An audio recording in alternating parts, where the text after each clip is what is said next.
चाहती क्या हो तुम? अपने भाई से तुम्हारी शादी करवा दूं? मुझे लगता है अभी तुम्हारा मूड नहीं है बात करने का, बाद में बात करेंगे। बात बाद में कुछ नहीं होगा, बात तो अभी होगी, और वो भी इन सबके सामने। इनको भी तो पता चले कि अपने ब्राइट फ्यूचर के लिए तुमने कितनी एफर्ट्स की हैं। क्यों तमाशा करी हो सब? डर लग रहा है? जब मेरे भाई को फंसाना था उस टाइम तो डर नहीं लगा था तुम्हें? गाइस, ये है मिस दुरे शहवार। इन्होंने मुझसे दोस्ती सिर्फ इसलिए की थी कि ये मेरे भाई से शादी कर सकें और अपना मिडिल क्लास हुलिया तब्दील कर सकें।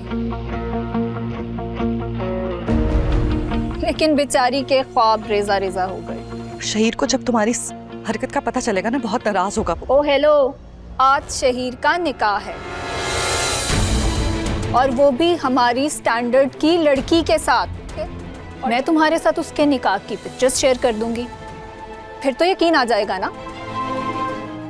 कल मैंने रिश्ते वाले को बुलाया। ठीक है, शादी के लिए तैयार हूँ मैं, लेकिन रिश्ता देखते हुए एक बात का ख्याल रखिएगा कि लड़का अरबपति होना चाहिए। अब भला अरबपति का रिश्ता कहाँ से आएगा? ये सोचना बाप का काम है। हाँ कर दी है ना मैंने। पागल क्यों बना रही हो हमें? मैं पागल बना रही हूँ? पागल आपकी रिश्ते वाली बनाती है, नीले पीले रिश्ते लेकर आ जाती है। साफ साफ उसे बता दें हमारी डिमांड क्या। अगर उससे नहीं होता ना तो अम्मी हम ना मैरिज ब्यूरो जाके ना अपनी प्रोफाइल बनवा देते हैं, वहाँ रिश्ते ढूंढते हैं। उनके पास अमीर कबीर रिश्ते होते हैं। अरे अमीर लोग हमारे घर रिश्ता क्यों करेंगे? क्यों नहीं करेंगे? इतनी खूबसूरत बेटी पैदा किया आपने, थोड़ा सा तो मार्जिन दिया करें। बेइज्जती कर देती हैं अपनी बेटी की। बात सुने, आप हैं मेरे पापा की कंपनी के मालिक। जी। आप लोग को क्या ख्याल हो? आप लोग तो बस अपनी तिजोरियां भरते रहते हैं। किसी गरीब का क्या ही आपको ख्याल होगा? सूट बूट पहन के एसी वाले कमरे में बैठे होते हैं। कभी अपने एसी वाले कमरे से निकल के देखे ये जो मेहनत करते हैं ना, कैसे मशीनों में अपना सर और हाथ दे रहे हैं। आप लोग को तो कोई फिक्र ही नहीं होती है। किस किस्म के बेहिस लोग हैं आप। बता दो कि मेरे बाबा को कुछ हुआ ना, किसी को भी नहीं छोड़ूंगी मैं। अब बात तो सुने। आप सुने मेरी बात। होंगे आप लोग अमीर लोग, गरीब की जान की कोई कीमत कोई वैल्यू नहीं है आप लोगों की नजरों में। तो शहवार, हाँ, क्या हुआ है बाबा को? वही हुआ है जो हमेशा से होता है। मालिक को तो कोई फर्क नहीं पड़ा, गरीब का हाथ कट गया। कभी सुना है आप लोगों ने कि कंपनी के मालिक का हाथ मशीन में आ गया हो? मरता तो हमेशा गरीब ही है ना। देखिए, मशीन पर काम के दौरान उनका हाथ आ गया है, लेकिन हम उनको फौरी तौर पर यहाँ ले आए। बहुत एहसान है आप लोग का, बहुत एहसान है, बहुत शुक्रिया। दुरे, खामोश हो जाओ, मुझे एक मिनट बात करने दो। आप बताएं कि जख्म किस नौयत का आया है और खुदा न खास्ता ज़्यादा नुकसान तो नहीं हुआ? देखिए, इमरजेंसी में अभी डॉक्टर्स उनका मायना कर रहे हैं, तो हम तफसील के साथ तो कुछ नहीं बता सकते। असल में उनका खून बहुत ज़्यादा बह रहा था, तो लिहाजा जख्म के बारे में हम कुछ नहीं कह सकते। सर, बेध्यानी में हो गया सब कुछ। आप बिल्कुल परेशान ना हो, आप बेहतर हो। डॉक्टर्स कह रहे हैं बहुत जल्दी रिकवर कर जाएंगे इंशाल्लाह। इतना महंगा हॉस्पिटल। उसकी आप फिक्र मत करें, वो सब फैक्ट्री संभाल लेगी। आप बस इत्मीनान से अपना इलाज करवाएं। सर, बहुत ज्यादा है, लेकिन आपकी जिंदगी से बढ़ के नहीं है। करने दे बाबा, ठीक ही तो कह रहे हैं ये। इसी बहाने इनके ज़मीर का बोझ भी हल्का हो जाएगा। सॉरी सर, मेरी बेटी है दुर्रे शहवार, थोड़ा जज्बाती है बस। नहीं, इनका गुस्सा जायज है। ये मेरी बहनें हैं, आपकी बेटी को इन्होंने परेशान देखा तो ये भी रुक गई। मालिक के तो हम पहले ही एहसानमंद थे, हाथ से आपके भी हो गए। इसमें एहसान वाली कोई बात नहीं है। आप लोगों के ताउन का बहुत शुक्रिया। चूंकि ये हमारे फर्ज था। ने देखा था वो भाई से किस तरह से मिसबिहेव कर रही थी, ऊपर से धमकियां देनी शुरू हो गई कि पुलिस को बुलाने की। आयमा देखो, जैसी सिचुएशन थी उसका रिएक्ट करना बनता था ना। अरे लेकिन बंदा देखता तो है, ऐसी भी क्या बात हो गई थी? वो तो आते ही भाई के गले को आ गई।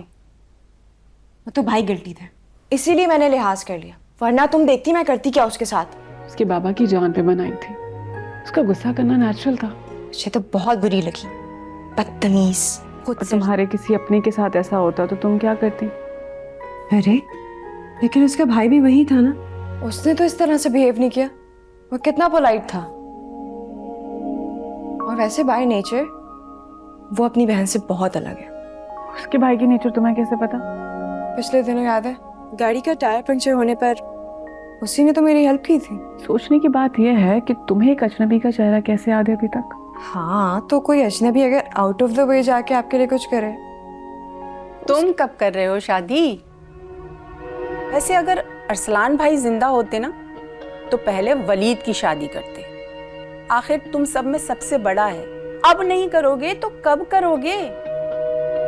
हम भाई के लिए लड़की देख रहे हैं, बस मुनासिब रिश्ता नहीं मिल रहा कोई। आपकी नजर में कोई हो तो बताइएगा। हाँ भाई, दूर क्यों जाते हो, करीब में देखो।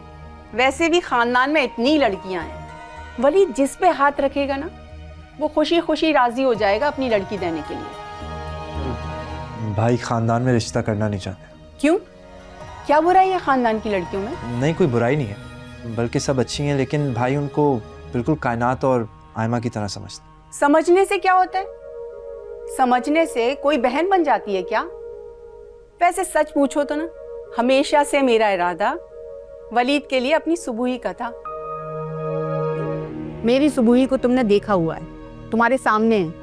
अरे भैया, इसकी 2 शादियां नहीं चली तो इसका ये मतलब तो बिल्कुल नहीं है कि तीसरी भी नहीं चलेगी। इन लड़कियों को तो छोड़ो, इनकी इतनी उम्रें नहीं है जितना मेरा तजुर्बा है। देखो भाई, शादी तुम्हारी है, फैसला भी तुम्हारा होना चाहिए और तुम अपने बारे में बेहतर सोच सकते हो। मेरी सुबुही तुम्हें खुश रखेगी और सुबुही को तुम्हारे जैसा लड़का सूट करता है। क्या कहते हो? थैंक यू, लेकिन तुम अच्छी तरह से सोच लो। देखो भाई, इतनी उम्र हो गई है तुम्हारी, अब कोई परियों की रानी तो मिलने वाली नहीं है। कोई मिलेगी तो ऐब वाली ही मिलेगी। भाई, पप्पू को इतनी फिजूल बात नहीं करनी चाहिए थी ना। हाँ, और ख़ास तौर पे ये कि ख़ानदान वाले भी यही सोचते हैं कि हम लोग जानबूझ के आपकी शादी नहीं होने दे रहे। कहने दो ना उन्हें, क्या फ़र्क पड़ता है इन बातों से? फ़र्क पड़ता है भाई। लोग हमारे मोहब्बत और खुलूस को गलत समझ रहे हैं और उसका गलत फ़ायदा उठा रहे हैं, स्पेशली पप्पू जैसे लोग। हमें आराम से सोचने का कह के गई हैं, वो हमारे इनकार करने के बावजूद। मैं जानता हूँ तुम लोग बहुत हर्ट हुए हो, लेकिन मैं भी क्या करूँ, तुम सबसे शादी का वादा कर जो चुका हूँ। आयमा, तुम्हारा दुरेश शबार के बारे में क्या ख्याल है? कौन दुरेशवार? लड़की है, एक हॉस्पिटल में मिली थी जब भाई वाला इंसिडेंट हुआ था। उनके एम्प्लॉय की बेटी है। वो तो बहुत बदतमीज है। अरे, अपने प्यारे को इस तरह जख्मी हालत में कोई भी देखेगा तो इसी तरह रिएक्ट करेगा, गुस्सा तो होगा। लेकिन तुमने नोट नहीं किया, बहुत प्यारी है। इसको छोड़े, इसको ना हर चीज में नुक्स निकालने का शौक है। बहुत हसीन लड़की है। अगर भाई की उससे शादी हो गई ना तो भाई पूरा खानदान देखता रह जाएगा। और ये जो पप्पू है ना, भाई को बड़ी उम्र का ताना देके गई हैं, वो तो जल भुन जाएंगी। हाँ तो करें ना बात, किस बात का वेट कर रहे हैं हम? ओ भाई, होल्ड ऑन, वो एक एम्प्लॉय की बेटी है और क्या पता उसका पहले से कोई रिश्ता तय हो। मुझे तो ऐसा कुछ भी नहीं लगा। और जहां तक रही बात स्टेटस की, भाई तो इन सब बातों में मानते ही नहीं है और ना ही उन्होंने हमें कुछ सिखाया ऐसा। ये बातें तुम्हारे दिमाग में कहां से आ गई हैं? लेकिन है तो हकीकत ही ना। देखो आयमा, एक हकीकत ये भी है कि उसके भाई ने राह चलते तुम्हारी मदद की, तो मतलब कि उस घर के बच्चों की तरबियत अच्छी है। दुरेश शबार गुस्से और सदमे में चिल्ला रही थी, दैट्स इट। उसका मुझे नहीं लगता कि बिहेवियर ही ऐसा होगा naturally. I think she is very nice. देखिए ड्रामा सीरियल 2 किनारे, पीर से बुध, रात 8 बजे।